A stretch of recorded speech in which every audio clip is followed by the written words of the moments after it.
And we welcome you into the Unrivaled weekly preview show ahead of Penn State and Ohio State coming up Saturday from Columbus, Ohio, 12 noon on Fox. Brian Tripp, delighted to be with you here tonight on the Lasch patio ahead of what the rumor mill says is a pretty big matchup between the Nittany Lions and Buckeyes. Let's take a look at that matchup. 7th-ranked Penn State, 3rd-ranked Ohio State from the Horseshoe coming up on tonight's show. We'll hear from head coach James Franklin in just a few moments. Nick Dawkins, Devon Ellies, and of course we'll have our breakdown again every week with Jason Cabinda on tonight's show. Welcome into the Unrivaled weekly preview show. Penn State coming off that 63-0 win against UMass. Ohio State 41-7 at Purdue. Penn State and Ohio State with matching unbeaten records this year at 6-0, 3-0 in the Big Ten. And now it's time for head coach James Franklin addressing the media on this Wednesday. And then he always asks me, like, name some starters for the Phillies. And I'm like, Gary Maddox, Pete Rose. These people have no idea. Yeah. Yeah. I don't know about that one, but I can name about 5 from that era. We'll start with questions for Coach. James, we saw JV active out there practice. How do you feel? Thank you. Yeah, so you don't guys got to ask me anymore. Yeah, there you go. So the offensive line depth appears to be in a good spot hitting the road here. How do you evaluate that in midseason and what his return may be for you? Yeah, we'll see. He's missed a little bit of time, so obviously getting him back kind of in the mix and greased up and ready to go. The good thing is Vayu's played well. Venga's played well. So obviously, be able to evaluate that throughout the week. I think they're both going to play, so we'll see how it plays out. James, you touched on it a bit yesterday, but how involved has Gabe and Fonte been in the preparation of McCord and Marvin Harrison Jr.? And if you could maybe explain a little bit, what advantage it gives you to have these analysts that come from all different parts of the state. Yeah, I understand the question. I mean, the analysts, specifically Gabe, are doing everything that they legally can do. I mean, obviously, when you're able to have some guys kind of behind the scenes that either know a staff or know a coach or know a player, it's helpful. But, those guys haven't been together in 4 or 5 years. So a lot has changed since then. But yeah, obviously, whenever you have anybody on your staff that's got history with a staff or a coach or a coordinator or a player, specifically a quarterback, there's some value in that. James, you said yesterday you have a lot of respect for Ryan Day in this program. What do you respect about Ryan? Well, obviously, number one, the success that they've had. It's interesting because he took over a program in a very different position than I did, but still very challenging for very different reasons, if that makes sense. I always got a ton of respect for him at Big Ten meetings, just kind of how he goes about his business. He's passionate about the Big Ten Conference and what we have to do to position the conference in the best chance to be successful, competing nationally. And they've done a nice job offensively, which is what his background is. So we have a lot of people in common. Him and Frank Leonard worked together at Boston College. We just know a lot of people in common. And I respect his body of work. Go for it. You've had the luxury of not having to play a lot of these defensive players a ton of snaps. How well does that position you going into a game like this? And then what is the balancing act between relying on your depth and maybe taking advantage of the rest that these guys have had? Yeah, I think it helps. I don't think there's any doubt, that it helps. Now, can our starters play more reps if we choose to do that in this game? Yes. Do we have to be careful that you don't go the extreme to that and they're not used to playing that number of reps? Yes, I think it's kind of in the middle, if I was going to say how we're going to manage it. We haven't discussed that. Obviously, we'll do that on Thursday. But we have the ability for the starters to play a little bit more reps and the flexibility with it, but we don't want to go completely in the other extreme. Your pass rush is ranking pretty highly in a lot of analytical kind of things. Just curious, what factors have led to that group being so successful this season? Well, I think it's also an example of you're allowed to get better, right? And a lot of things factor into it, because I think early in the year there was some questions and concerns about that you guys had questions. So you're allowed to get better. You're allowed to, evolve and grow. I also think the way we've been able to play and get up with a lead is also helpful with that, because they get into more pass rush situations where people are behind the chains. And I think we got good players and good coaches. I think, our scheme helps that we're aggressive. Our scheme helps that we play man coverage. So typically we can get the quarterback to hold onto the ball a little bit without free access throws. I think Deion's done a really nice job as well. A combination of all of those things. James, you mentioned, we've talked a lot about this offensive personality so far this season. And just kind of as a step back question, do you need to be a complete team with no flaws to win at the level that you want to? Or is there a path to victory outside of having every box checked? Yeah, I think that's a good question. Number one, I don't think that there's a team in the country that has every box checked, and that's college or the NFL. Everybody's got strengths and weaknesses, and the reality is sometimes winning and losing is based more on the matchup of your strength versus theirs, or your deficiency versus their strength. That's part of it, but nobody's got every box checked. I think that's a reality.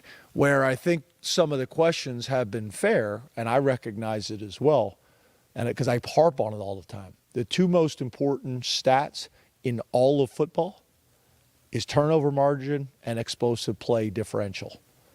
Two most important stats in all of football.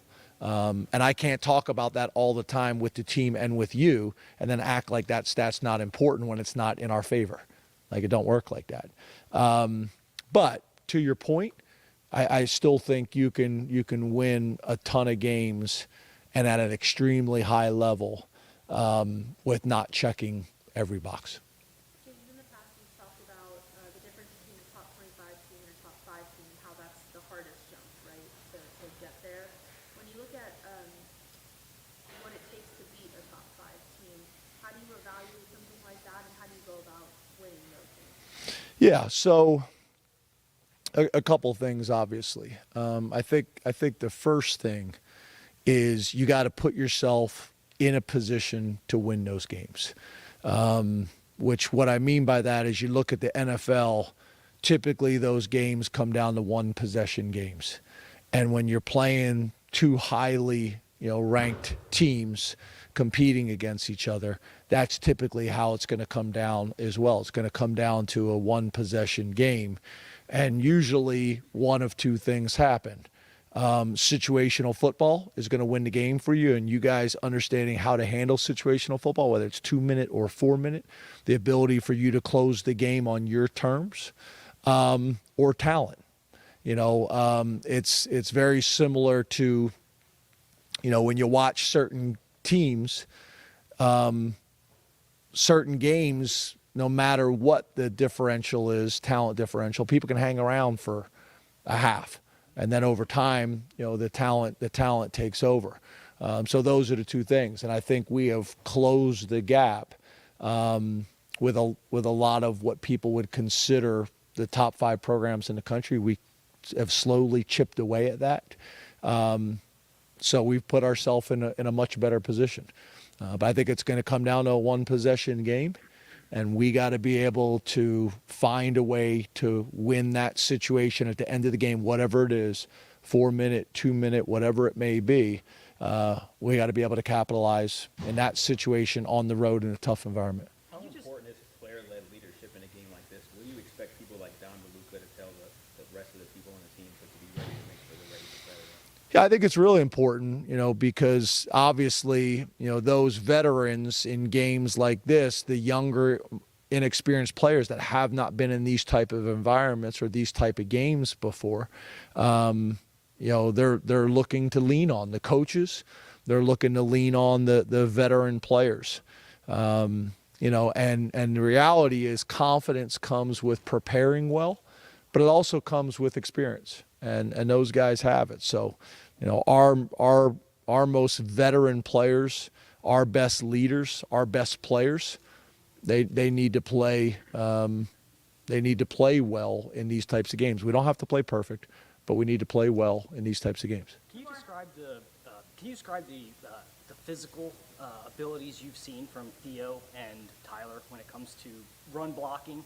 And I know you said yesterday that Tyler was your guys' player of the game on offense. How much of what he did in that realm on Saturday kind of lent itself to? Yeah, I think our tight end room is as good as any tight end room in the country. Just kind of like we talked about the pass rush, we talked about early in the season, the tight ends production wasn't, what maybe people thought it should have been, and that's changed. So you're allowed to get better as the season goes on.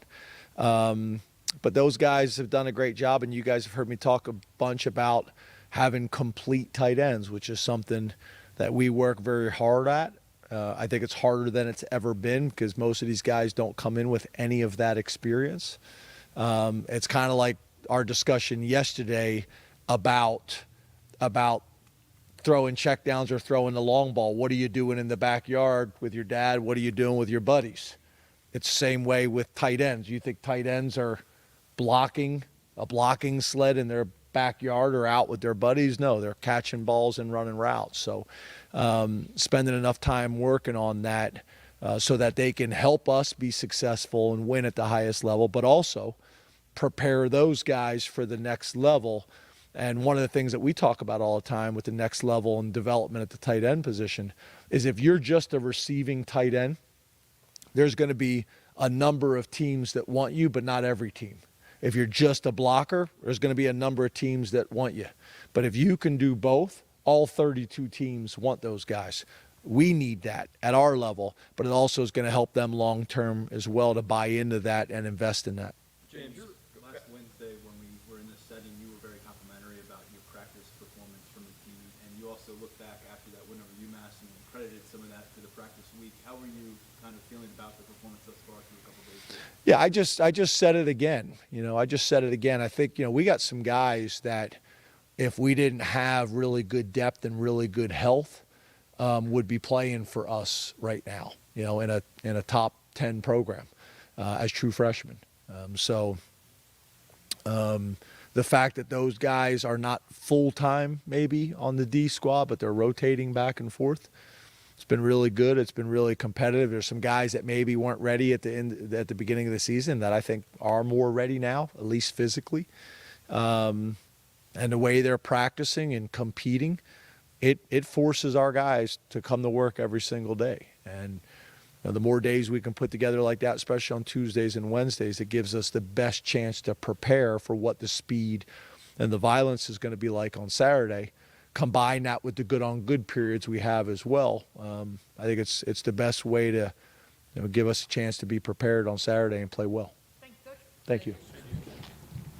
That's head coach James Franklin addressing the media on this Wednesday. You're watching the Unrivaled weekly preview show ahead of Penn State and Ohio State, number 7 versus number 3, coming up noon on Saturday from the Horseshoe in Columbus, and the game airing on Fox, also on the radio coverage for the Penn State Sports Network. And we're live here on the Lasch patio tonight. It feels like football weather. We were just talking with Nick Dawkins about that as Coach was wrapping up his comments to the media. Nick, the last thing that Coach was talking about right there was the good-on-good sessions that you have every day. We're going to talk to you. We're going to talk to defensive lineman Ellies on the show tonight as well. How much do you get out of those good-on-good sessions that you're having out here in practice? Yeah, going against our defense in particular, I think is one of the best defenses in the nation. You don't get reps like that too often, especially during practice and in season. So being able to work your craft against those guys and really get the best looks, it improves us so much. Well, I told you we're going to talk about the offense, obviously, but talking about that defense, and the numbers back it up, what makes going against that unit so difficult, and what makes them so good? It's got to be their mentality, man. Those guys are out there to have fun, and you can see it. They're cohesive, the synergy between them all. They move like one. It's impressive to see them move around. You say that about the defense, but this whole team likes to have fun. There's a lot of personality on this team. Who has some of the biggest personality on this football team? Easily Ellies. Ellies is a character. After this, he'll probably have his own late-night TV show. This guy can talk to a brick and would probably respond back to him. So he's the best personality on the team. What people can't see is Ellies sitting over here talking to a brick. brick right now. He's going to be up next. We thought the peanut gallery would be giving us some trouble during this interview here tonight. Nick, let's talk about the offensive side of the football. What has made the offense so effective and efficient? I think those are two great words to describe it so far this season. For sure. I would say how bought in everyone is. Everyone knows their role, and everyone is not trying to be out of the framework. They're trying to do what's right for the team and do their 111th. So, guys buying in completely to the program, buying into the scheme, and you can see that on the field. We just saw a great block by 5'3" up there along that offensive line. How much fun is it blocking for the way these running backs are running right now? Man, the way they run the ball, you have to block for them. How they run the ball so powerful, and you can see that and exhibited through the whole offensive line and through the whole offense. You want to play with that edge because they're playing for you like that. And the pride that you take in pass protection as well. We saw in each of those touchdown passes there, Drew with a clean pocket. And when he has a clean pocket, I know you guys have the confidence in him to deliver the football wherever it may need to go. Yeah, you got to give him that time, man. We got to protect the merchandise. He's a playmaker. We got to give him time, give him space. How much fun is it to watch? There's 15 different players have a reception so far this season. Obviously, all the backs in the backfield. Even Tank got loose against UMass coming up on Saturday at Ohio State. We're looking forward to seeing all these guys get an opportunity to play again. But how much fun is it knowing that so many different players have an opportunity every Saturday out there on the football field? Man, I think it just goes back to the work we put in the winter and in the summer. Guys are working hard. And when you have guys consistently putting in work, consistently sacrificing for this program, to see them get those opportunities, I think that just says a lot about our program. Well, we were talking throughout the course of the week about all the leadership from last year, and rightfully so, right? You guys learned a lot from a guy like a Juice Scruggs and Sean Clifford, and then on the defensive side, P.J. Mustipher, Jair Brown. The list goes on and on. When did this team start to form its personality, its identity? Because every year, each team is a little bit different, as you know. Absolutely. I would say in the winter, during those winter workouts, when times are tough, that's when the team really builds up. When you face adversity, you grow through adversity, and this team really came together through those tough times. What's the toughest workout you guys do in the winter? He's got to be mad drills with Coach Earls. Coach Earls, he'll get on us left, right, up, down, fly, hover. He'd get on us to do all kinds of stuff. And, when you're tired going through rep 8, rep 9, you look around, you have your brother to the left and to the right of you. You just got to get through and persevere. You could hear the music out here blasting as we're waiting for you guys to wrap up practice to start the show tonight. What does Coach emphasize throughout the week, knowing that you're going on the road this week to take on a really challenging opponent? Yeah, at the end of the day, we got to buy into our process, do what it takes to go 1-0. And that's intentionality, that's working the little things, working the techniques, whether that's hearing the cadence, working the game sound and everything that goes on with that. But just staying true to our framework, staying true to our process. Everyone just asked him during the media session as well. Well, maybe not everyone. A couple of media members asked him how this team has improved from the beginning of the year to where you're at now. Where do you feel like the team has made its biggest strides? I would say maturity. Guys are understanding what it takes to win games, and they're not trying to do too much outside of that. Guys understand that, they just have to do their role, don't do too much, stay within the framework, like I keep echoing, and, we'll do what we need to do. And I think some people think it's cliche or coach speak, and you're saying it right here. That 1-0 mentality, no matter who the opponent is, you need to make sure you're approaching every day with that same mentality. How is that emphasized throughout the course of a week, no matter who you're going to do a game with on Saturday? Yeah, 1-0 is not just versus one team versus it's a game. 1-0 is a mentality every single day. How are you going to go 1-0 in this practice? How you go 1-0 in this rep? So it just goes back, like how you going 1-0 in the classroom. Everything, just all our core values and all our mentality, how can you implement that into every single day, getting a win? Hungry and humble. That's what the shirt says. I like that. Devon Ellies is coming up next. He's actually working the camera right now for us. What's the first question I should ask the big guy?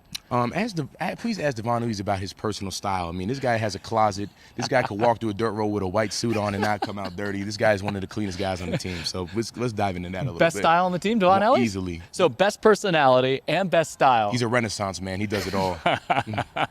Nick, good luck this week. Thanks for your time. Really appreciate it. Nick Dawkins along that Penn State offensive line doing a great job all season long, as you can see. Penn State and Ohio State coming up noon on Saturday in Columbus again, and that game airing on Fox. Our game week schedule this week, kicking it off with Coach's press conference yesterday. Obviously, we have our Unrivaled weekly preview show here tonight. Then tomorrow night from the Field Burger and Tap, the Penn State Coaches Show featuring head coach James Franklin. And then our coverage on Saturday begins on the radio at 10:30 with the Wise Markets Tailgate Show kickoff at noon. It says beat Ohio State right there. Then after the game, the Unrivaled post-game show, and a whole lot more coming up on the radio as well. Penn State and Ohio State coming up Saturday on the road from Columbus. Wear those whites if you're going to the game. If you're not going to be at the game, let us know tonight where you're watching our Unrivaled weekly preview show from, and let us know where you're going to be watching the game from on Saturday, as we're joined by the Renaissance man, defensive tackle number 91, Devon Ellies. Have you ever been called a Renaissance man before? Surprisingly, yeah, a couple of times. A couple of times? Yeah. Describe Yeah, I why. get that Tell a me lot. why. You know, I kind of picked up a lot of different talents. You know, I had a lot of time alone by myself, you know, as a kid. So, you know, I kind of just picked up different interests and they just grew over time. And then I am who I am now. Well, I think you do. I agree with Nick. I think you have one of the best personalities. I think you have one of the best smiles on the team. He said that you have the best style. Stop it. Don't sleep on Doc either. Don't sleep on Doc. He done walked in with a couple. He walked in with a pink top and a pink hat. Looked like P. Diddy walking in one day. It was crazy. It was crazy. Now, I know, like, right now you have so much pride and your feet are right where you're at. You want to play college football and you want to excel. But I can see, like, next level where you actually can wear that drip to the game and you show up and Yeah. that's all I'm thinking about right now man. is next time you guys get off the blue buses that we're going to see you, Nick, we're going to see everyone roll up with your finest suits, your best outfits. Oh, yeah. Trust and believe. You know, I think everybody on the team takes their time when it comes to outfits and coming out, you know, in some of the best fits, you know.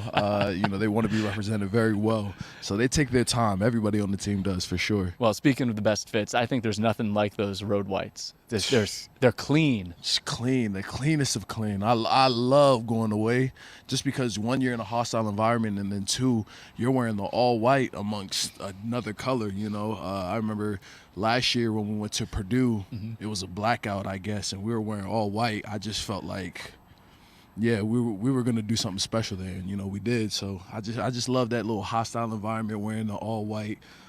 It's the best. So. When you're going into a game and you have that mindset that you're going to do or accomplish something special, where does it start? When do you start to get that feeling? And how does this group have that feeling each and every week? Because I kind of get that sense just talking from everyone here doing this show every week. It really starts that Sunday, you know, after the last game, after our last performance, what have you. We come in with an improvement mentality, whether we won by 60 or won by 2. You know, the best teams always improve in winning, you know. We never wait until, you know, something bad happens or what have you to try and make improvements.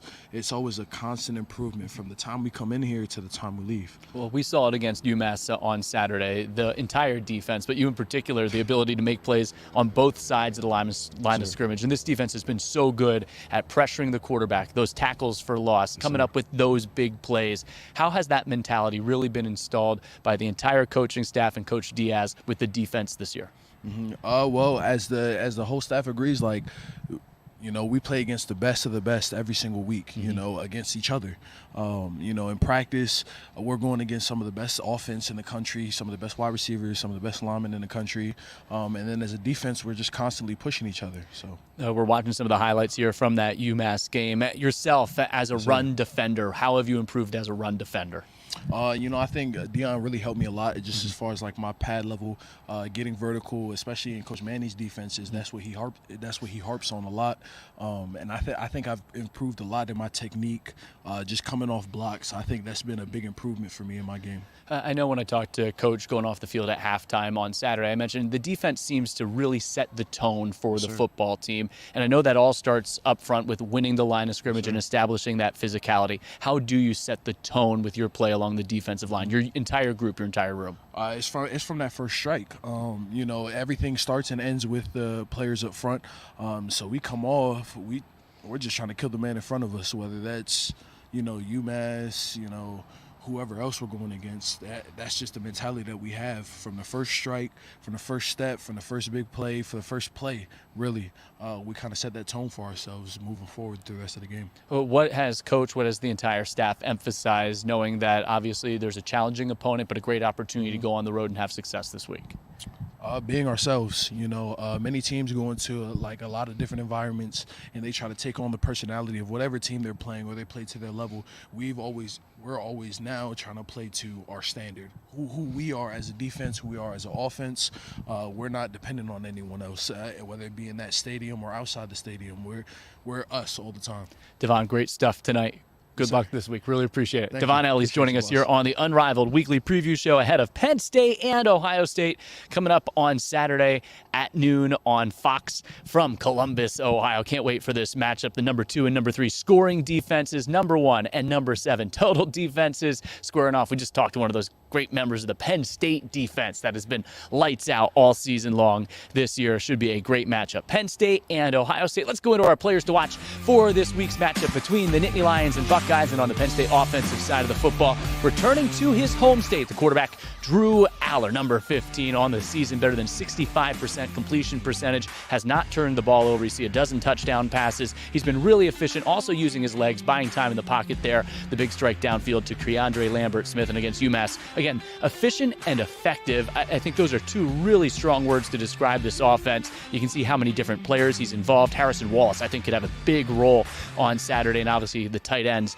in the red zone. Tyler Warren with 5 touchdown catches this year, a couple for Theo Johnson, Khalil Dinkins as well. And on the defensive side for Penn State, a very challenging opponent in Ohio State, as coach has mentioned throughout the course of this week. But those defensive linemen, particularly the defensive ends, have gotten so much pressure on the opposing quarterback, making plays in the backfield, not just against the pass game, but the run game.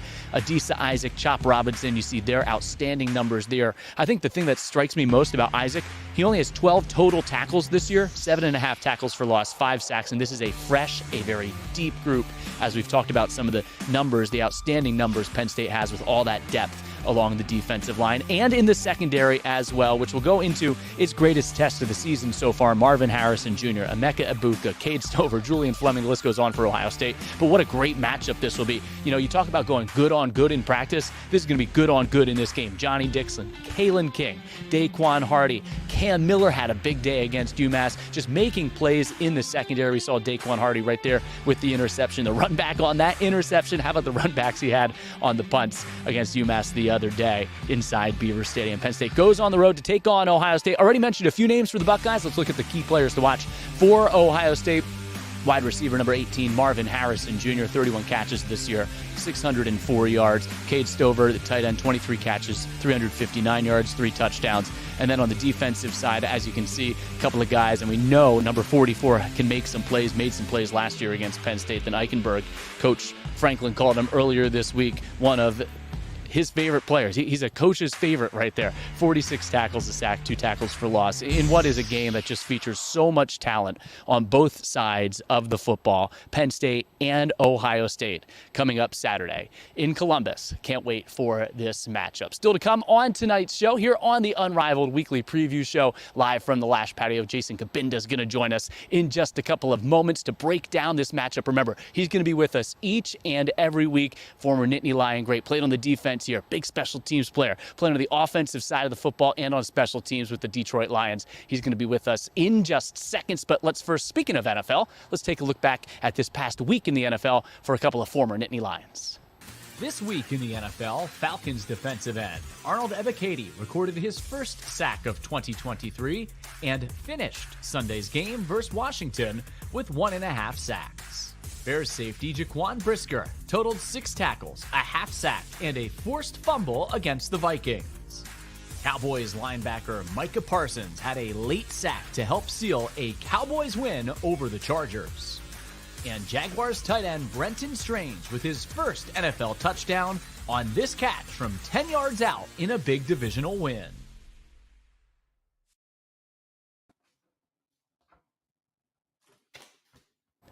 Now there he is, the former Nittany Lion, current Detroit Lion, Jason Cabinda, joining us tonight here live on the Unrivaled Weekly Preview Show. He's going to join us each and every week. I thought we had a great start last week, Jason. And the first thing that you talked about last week is coming out of the bye week and coming out of the bye week fast. And Penn State does that with a 63-0 win against UMass. And that strong start, I know, is something that you were looking forward to seeing, and they certainly delivered on Saturday at Beaver Stadium.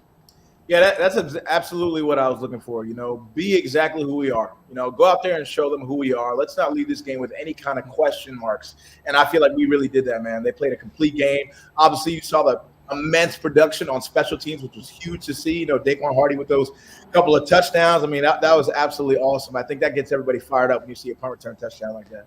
Yeah, let's take a look at those punt return touchdowns right here from Daquan Hardy. I know one thing, Jason, that we'll talk about, and you can live this, and you can speak to experience on this from 2016. Special teams in a game that could be decided by one play or one score, special teams ultimately can make the difference. And seeing Daquan do this in electrifying fashion against UMass really just adds another dimension to what Penn State can accomplish out there on the field.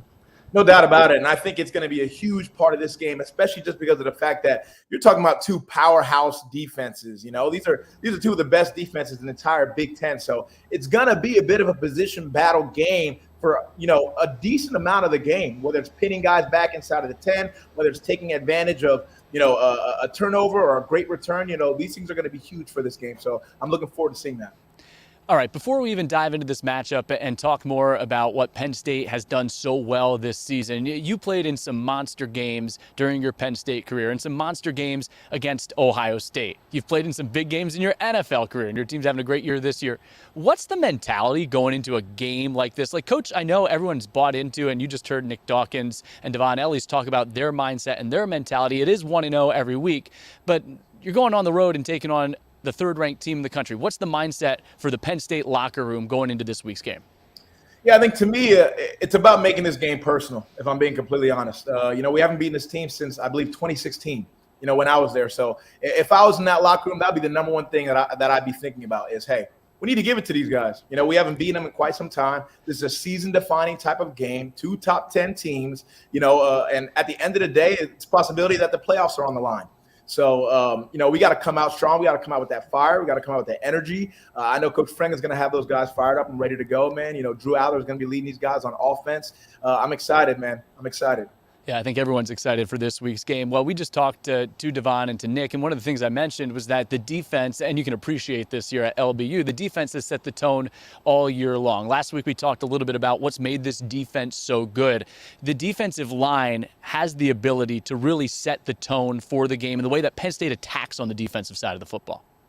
Yeah, to me, I think on the defensive line, we have to be tenacious. We have to be relentless. Obviously, we're deep. Manny does a really good job of subbing these guys and making sure they're fresh, and we're going to need that. We're going to need fresh guys on every third down. We got to make sure that we keep Kyle McCord uncomfortable. He's been very comfortable. I believe he has 11 touchdowns, 1 interception, has done a good job of handling pressure, but this got to be one of those games where every single snap he's just looking around like he's seeing ghosts, because every second he's being pressured. Penn State guys are hitting him after every play, whether he's completing passes or not. So I think that's going to be important. And you can see them doing that to Pumachan from UMass last weekend there. And I put up my key players to watch for Penn State and Ohio State. In a game like this, you could go on and on that list. And I think Penn State, because of that defense, Jason, with what they have at defensive end, linebacker, and then in the secondary, they have the ability to really match up well against any team, particularly perhaps a team like Ohio State. Yeah, there's no doubt about it. I mean, they're the best passing team right now in the Big Ten. And obviously the number one thing is going to be stopping Marvin Harrison. It's not a secret. It's not an elephant in the room. Everybody knows this is a guy who's going to go out and get his. And there's going to be plays where he does go and get his, and we can't allow, our morale to go down when he does. That's going to happen. And at the end of the day, stopping him is going to be a by committee type of deal. We're going to need Johnny Dixon, Kalen King, safeties over the top, whatever that may be. And when we do that, and we're able to eliminate him out of the game, we got to make sure that guys like Julian Fleming, guys like Emeka Egbuka don't come out here and have themselves a day. That's going to be the biggest important part of this game, in my opinion. Well, I love what Devon just said moments ago, is we're Penn State. Like, we have confidence in what we can do. We've proven it so far this season, and I like that mentality and that attitude going into this game. That was your first key, slowing down Marvin Harrison Jr. Number 2, make Ohio State one-dimensional. Explain that one for us. Yeah, I think to me, Manny Diaz really has to keep Kyle McCord on his toes. Whether that means mixing up different looks, different pressures. This has to be the type of game where every single time Kyle McCord comes up to the line of scrimmage, he's got to be checking protection. He's got to be pointing out, hey, this guy might be coming, Whatever you can do to make sure these guys are thinking as much as possible pre-snap is going to be very important. It's going to be immense that the pressure is on this guy from the first snap to the last snap. That's going to be huge. And then that's talking about the defensive side of the football. Offensively for Penn State, they've been the words I've used all night long, efficient and effective, and that's because they've stayed on schedule all year long. No doubt. And, this is the best defense that we'll be facing, that we've faced so far this year. So I think, to me, staying on schedule, making sure that we're not in third and long situations and making it hard for the offensive coordinator to, make play calls and things of that nature are going to be important. Keeping the run game efficient, making sure we're averaging 3-4 yards a carry and keeping us to those third and short situations are going to be huge. If we can eat up this clock, like I said, it's going to be somewhat of a defensive game because these are two very good defenses. So time of possession is going to be a big factor in this game. And you saw this Penn State offense against Iowa completely dominate that game when it came to time of possession. I believe we had 45 minutes of time of possession in that game. So that'll be huge for us. Well, the last thing, Jason, that I want to ask you tonight before we let you go, and great stuff. I mean, just absolutely great stuff as always. Penn State had the experience of going on the road to Illinois earlier this year and to Northwestern. What do they have to do to handle what it will be like in the shoe on Saturday for that kickoff against the Buckeyes? Yeah, I think to me, it comes back to belief factor. I mean, even in that game in 2016, it wasn't always going our way, but I feel like we had absolutely no doubt in our minds that we were going to win that game. Ohio State's a good team. They're going to go out there. They're going to make plays. Marvin Harrison's going to have a few big catches. But when those things happen, are we able to come into that next snap and lock in and say, okay, reset, let's go again and again and again? That's going to be the key to this game. Jason, great stuff as always. Really appreciate it. We're so glad that you're joining us each and every week here on the show. Thanks again. Thank you. Jason Cabinda joining us here on the Unrivaled Weekly Preview Show. Appreciate his time. Let's take a look at this week in Penn State athletics. Coming up, men's soccer Sunday against Michigan. That's at 4 o'clock. Women's soccer, a couple of huge games here at Jeffrey Field this week on Thursday and Sunday. Actually, with some success, they have an opportunity to clinch the Big Ten regular season championship. Field hockey, another big matchups. Northwestern, #1, comes to town Friday. Sunday, they're taking on the Iowa Hawkeyes at noon. It's their senior day. Women's volleyball, big home matches as well against Iowa and Purdue. They've been on a roll. Fencing, one of their few home meets of the year. The Garrett Open men's ice hockey Friday and Saturday against AIC, and that's at 7 o'clock on Friday and 5 o'clock on Saturday. You can watch those games on Big Ten Plus, like so much other Penn State sports action this week. Indiana and Penn State in women's soccer, field hockey, Northwestern and Penn State women's volleyball, and of course, as we mentioned, men's ice hockey coming up at Pagula Ice Arena, the home opener this weekend for Penn State. They start 2 weekends on the road, going to LIU, then to the North Country to take on Clarkson and St. Lawrence, and Penn State comes out of it 3-0. And to wrap up our show this week, we're joined by Christian Sarlo from the Penn State ice hockey team. I really like the mustache you got going there. Thank you. Going for the Ron Burgundy. You're going for the, well, this is the appropriate place for that since you're basically co-hosting the show right now. But the 3-0 start to go on the road. How did your team come together starting on the road instead of maybe opening up with a couple of weekends at home here at the barn you love so much, Pagula? No, it was good. You get a lot of bonding time on the road. Especially these two were both bus trips. So we were on the bus together for a long time, get to spend those Thursday nights together, the meals, the skates and everything. So, especially with a lot of new guys, it's a good bonding experience to start. Yeah. What do you like about, you mentioned a lot of new guys. What do you like about the makeup, the personality that your team's starting to form as now you've gotten to play a few games together? Mm-hmm. It's good. It's good. It's confidence, which is good because, with the new guys, it gets hard, especially the freshmen. Mm-hmm. But they come in, they know their games, they're confident in them. And we went down in a couple of these games and we were able to show that we can fight back, which is a good thing to show that we have that now in the season. So a lot of good things to take out of it. Some physical hockey games as well. LIU comes out and they land that first punch with their physicality. Your team gets the first goal. They kind of respond. And then the same thing, going to take on some big, heavy physical teams. From those experiences, what did you learn from those experiences going against heavy physical hockey teams? Yeah, it was good. Like you said, Long Island came out swinging. So it was kind of good. It's kind of a welcome back to hockey. You haven't played in a while. You can scrimmage all you want, but once you get in the game, it's a lot different. So it was just really good. Like you said, good physical brand of hockey. We're trying to play the same thing this year. So it was kind of good to put ourselves up against that. Well, we're also seeing the depth, the scoring coming. Almost everyone's found the score sheet in some fashion so far this year. How important is it for so many different guys, including yourself, to see the puck go in or be a factor in a scoring play early in the season, just so you start to get that confidence to get the ball rolling to start the year? Yeah, no, 100%. Yeah, like you said, when you see the puck go over the goal line, it helps out a lot. Took me a while last year, so I know that definitely helps when you get it going early. Like I said, a lot of the guys have confidence in their games, whether they're scoring or not. They still have it, but it definitely helps when you see that happen. How did last year, number one, the confidence it gives your team going all the way within one shot of going to the Frozen Four, a great finish to the season? Number one, to see that that's what it takes to get there, but also to be so close. Was there a sense of hunger? Hey, we want to get back out there and we want to make that next shot. We want to score that overtime goal. We want to be the team that's celebrating on the ice in 2023, 2024. Yeah, 100%. Like you said, I mean, basically everyone hadn't been there yet from our team, and the guys are returning. So it's really good to get that experience, kind of see what it's like, what it takes to get there. We know now. So it's nice that we're able to return a group of guys that has been able to experience that. All right, you're going to get to play in Pagula for the first time. How did you say something to the guys who haven't played there yet? What do you say to the guys who haven't had that opportunity to play in front of the Roar Zone and the best fans in college hockey? Yeah, there really isn't anything you can say. You kind of honestly just tell them enjoy it. Take it all in. We know the atmosphere is great. I'm sure a bunch of them have seen games or seen it on video, but I mean, it doesn't really do it justice until you're there and until you're playing in it. So I think, like I said, just take in the moment because you only get it once. For someone who's tuning in tonight that maybe hasn't been to a Penn State hockey game, there's a football show, they're tuning in, they wanted to hear Jason's breakdown of Penn State, Ohio State. Describe Pagula. How can you put Pagula into words? I'll steal a quote here, and I think they said it's like taking a slice out of Beaver Stadium, right? I knew you were going there. That's a Guy Gadowski quote. Yeah, I've watched his, so I made sure to copy that. But no, I mean, it truly is. I mean, it's nice and compact, right? It's a hockey arena, so it's a bit smaller.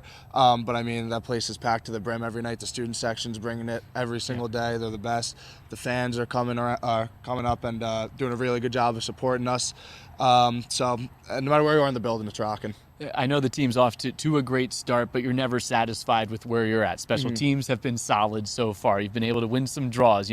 We've seen that the team can handle that physicality. What are the next couple of steps you want to make as a hockey team here over the next few weeks and starting this weekend? Yeah, like you said, the consistency. It's easy to do it for one game or for a weekend, but the season is long, right? I mean, probably the longest season here. So it's just doing it every day, right? Showing up to practice and not being satisfied, like you said. So just because the draws are going well, the special teams are going well, whatever it is, doesn't mean you start getting away from that and try something else. You stick to what you're good at. It's kind of what Coach preaches is, we're going to play to our strengths.